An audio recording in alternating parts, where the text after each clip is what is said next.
வணக்கம். ஆர்பிஐ பேங்கானது 6 முக்கிய விஷயங்களை கடன் வாங்கியவர்கள் வாங்குபவர்களுக்கு அறிவித்துள்ளது.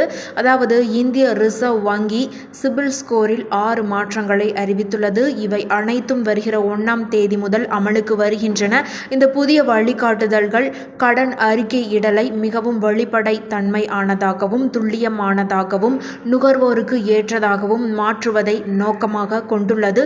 இந்திய ரிசர்வ் வங்கி சமீபத்தில் சிபில் ஸ்கோர் சுற்றியுள்ள விதிகளில் 6 முக்கிய மாற்றங்களை அறிவித்துள்ளது. இவை அனைத்தும் 1ஆம் தேதி முதல் அமலுக்கு வரும். இந்த புதிய வழிகாட்டுதல்கள் கடன் அறிக்கையிடலை மிகவும் வெளிப்படை தன்மையானதாகவும் துல்லியமானதாகவும் நுகர்வோருக்கு ஏற்றதாகவும் மாற்றுவதை நோக்கமாக கொண்டுள்ளன. மிகவும் குறிப்பிடத்தக்க மாற்றங்களில் ஒன்று, கடன் மதிப்பெண்கள் இப்போது மாதத்திற்கு 2 முறை புதுப்பிக்கப்படும். ஒவ்வொரு மாதத்தின் 15ஆம் தேதி மற்றும் கடைசி நாளிலும் இதன் பொருட்கள் பொருள் கடன் வாங்குபவர்கள் தங்கள் மதிப்பெண்களை அடிக்கடி கண்காணித்து தங்கள் கடன் நிலையை மேம்படுத்த சரியான நேரத்தில் நடவடிக்கை எடுக்கலாம். மற்றொரு முக்கியமான புதுப்பிப்பு என்னவென்றால், ஒரு வங்கி அல்லது நிதி நிறுவனம் ஒரு வாடிக்கையாளரின் கடன் அறிக்கையை சரிபார்க்கும் போதெல்லாம் வாடிக்கையாளருக்கு உடனடியாக SMS அல்லது மின்னஞ்சல் மூலம் அறிவிக்கப்பட வேண்டும். இந்த நடவடிக்கை வெளிப்படைத்தன்மையை அதிகரிக்கவும் தனிநபர்கள் தங்கள் நிதி தகவலை யார் அணுகுகிறார்கள் என்பதை எப்போதும் அறிந்திருப்பதை உறுதி செய்யவும் வடிவமைக்கப்பட்டுள்ளது.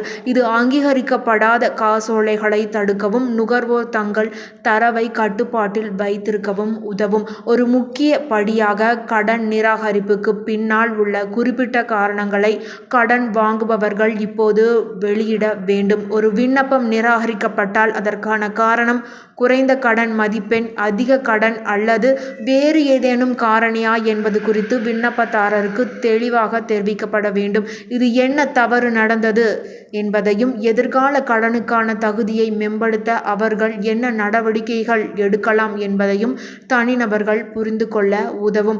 அனைத்து கடன் தகவல் நிறுவனங்களும் வாடிக்கையாளருக்கு ஒவ்வொரு ஆண்டும் ஒரு இலவச விரிவான கடன் அறிக்கையை வழங்க வேண்டும் என்றும் ரிசர்வ் வங்கி கட்டளையிட்டுள்ளது. இந்த அறிக்கையை அவர்களின் அதிகாரப்பூர்வ வலைதளங்களில் உள்ள இணைப்பு மூலம் எளிதாக அணுகக்கூடியதாக மாற்ற வேண்டும்.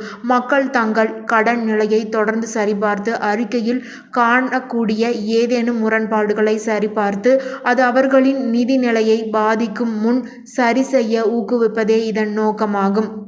இறுதியாக, கடன் வாங்குபவராக குறிப்பிடுவதற்கு முன்பு நுகர்வோர் இப்போது முன்கூட்டியே அறிவிப்பை பெறுவார்கள். கடன் வாங்குபவர்கள் ஒரு எச்சரிக்கையை அனுப்ப வேண்டும். இதனால் கடன் வாங்குபவர் சரியான நடவடிக்கை எடுக்க வாய்ப்பு கிடைக்கும். கூடுதலாக, கடன் அறிக்கைகள் தொடர்பாக எந்த ஒரு புகாரும் 30 நாட்களுக்குள் தீர்க்கப்பட வேண்டும்.